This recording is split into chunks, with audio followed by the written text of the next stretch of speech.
Thank you. I didn't. Am I on? Oh, cool. I didn't know I'd get a phaser. This is fantastic. I love it. So I'll be very brief. I'll respect your time, and thank you so much for giving me a little bit of time to talk about this issue. So I thought I'd start with an existential question. Not really so existential. Why are we here? And the answer, the way I'm giving to you already, is that we love our kids. And I don't mean we like our kids. The truth is we do. But there's always a couple of kids, if you teach long enough, who you say, I don't really like this kid, but I love them. We do what's in their best interest. So to do what's in their best interest, I make sure that I steal time from so many other things that I'm supposed to be doing in order to do some research to find out what the latest brain research is saying about, well, our kids. And so here I'm going to present something that was counterintuitive to me, and I thought it might be helpful for you as well. So there's like different words in Latin for what it means to educate. These are three of them that are related to education. But in the end, it's interesting what they say. These words are about refining, polishing, smoothing, making gentle, but they all relate also to civilize, which is what we're really here to do, to help kids become active, productive members of society, people who give and not just take. And so that's what we do. But what's happening in the 21st century is not what's happened in the 20th or 19th or 18th.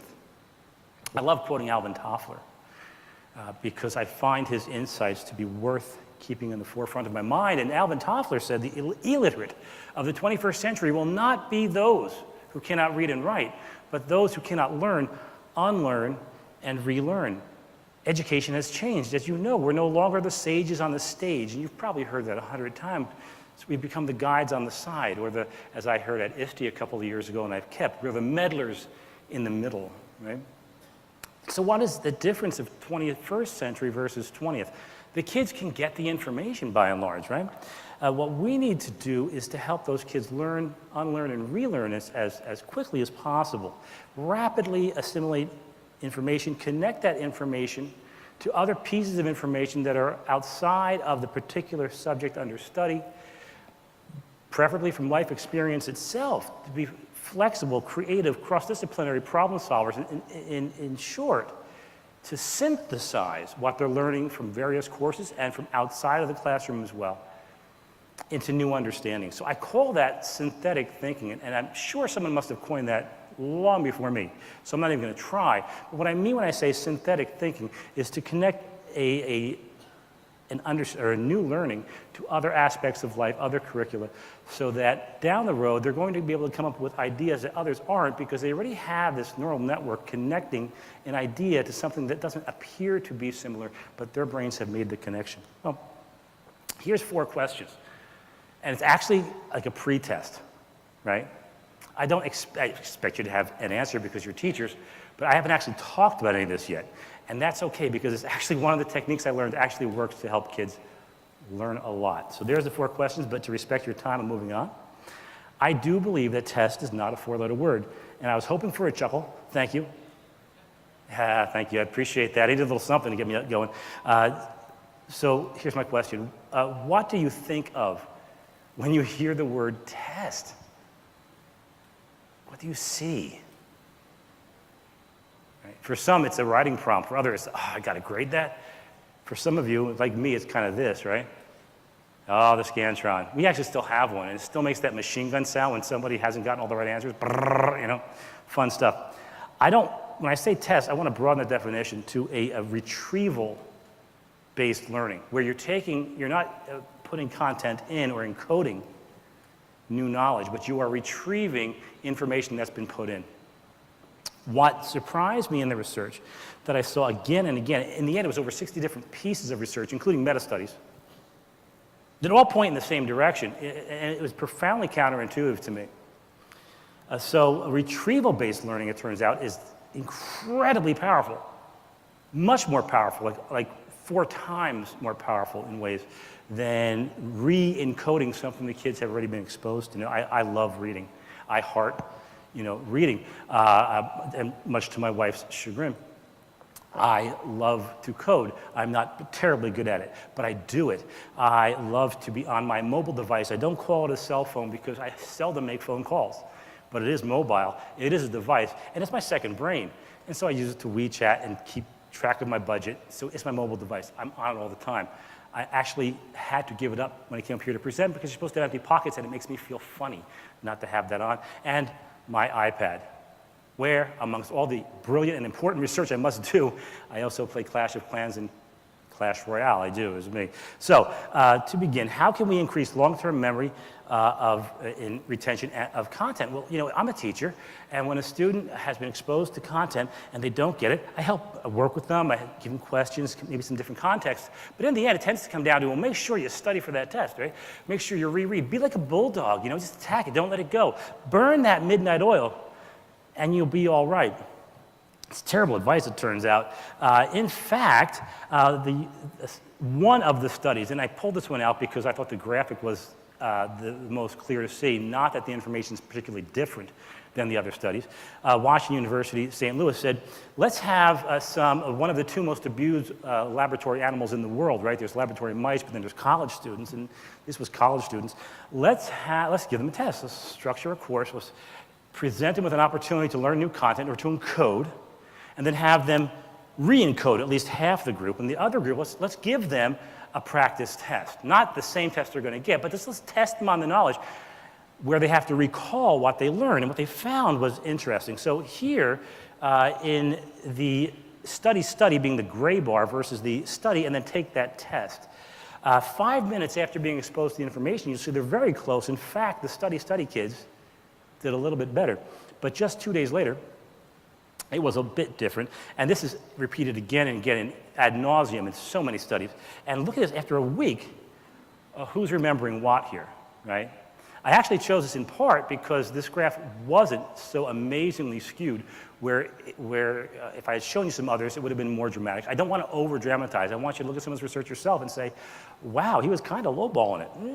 Why not? So, Washington University said, let's go beyond. Let's see what we can do. If studying twice doesn't work as well as studying once and testing once, what if you give them 4 iterations, 4 times of study for a test, versus study 3 times and then take a pretest, or study once and then pretest.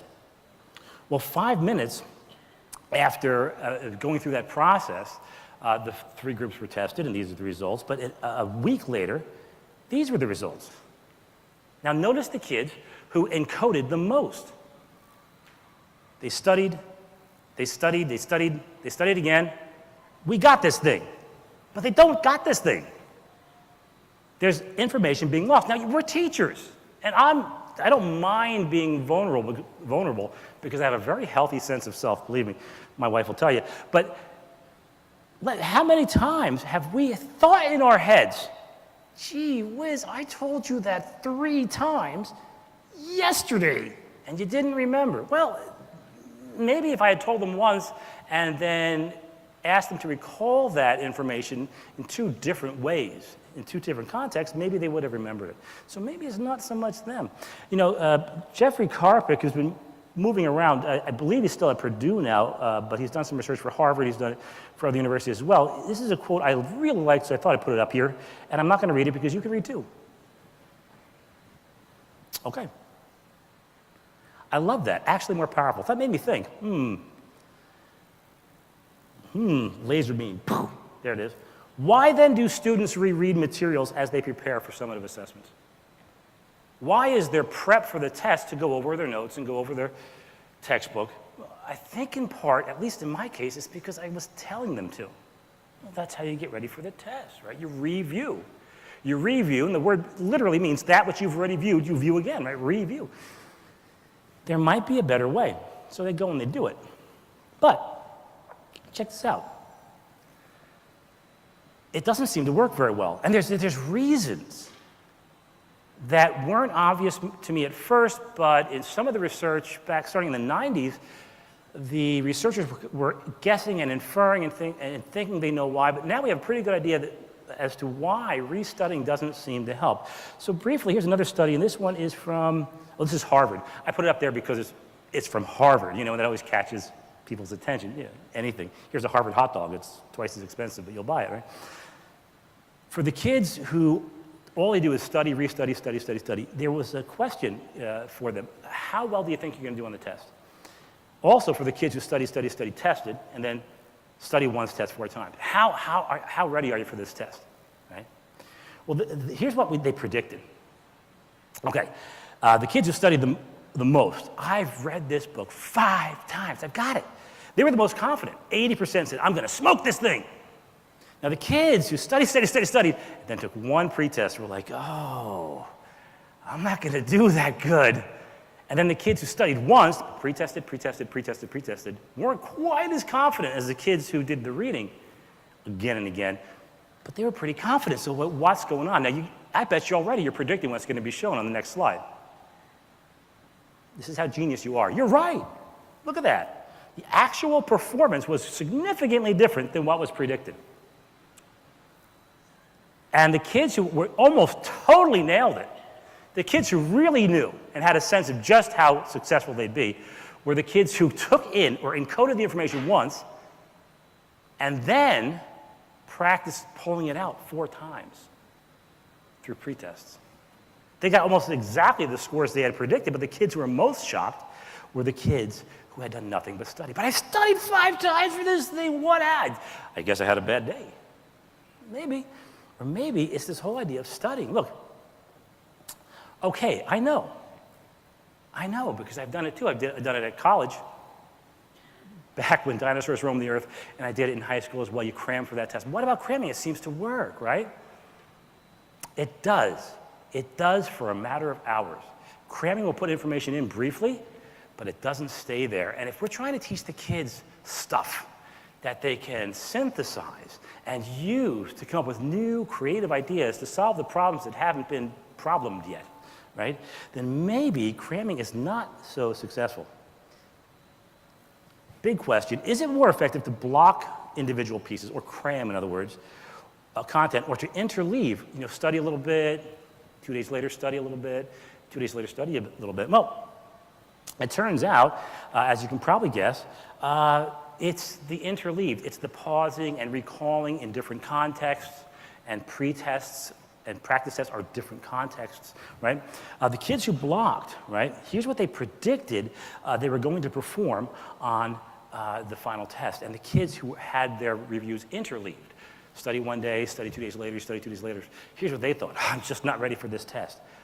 But when the results came out, this is a big, wow. Can I hear a, whoa?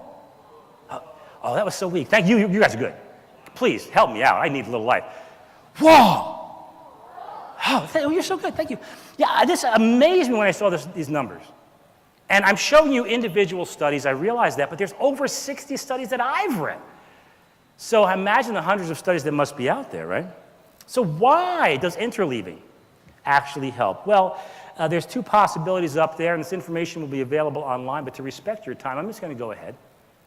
The act of recalling, I will say, to make it short, actually connects the information in our brain in a way that had previously not been connected. Our brains say, that's important. I'm going to hold on to it. These are those 4 questions again. And it's rather cheeky of me. What I'm doing is I'm presenting the questions a few times because I want you to have a test before you even saw the information, and a test in the middle of the information, and then a test at the end. Yeah, I'm so sneaky. Okay. So the meta-study findings. Testing, practice testing beats restudying, hands down. Distributed and interlaced learning beats blocking. It's that simple. So why do we continue to use inferior methods, right?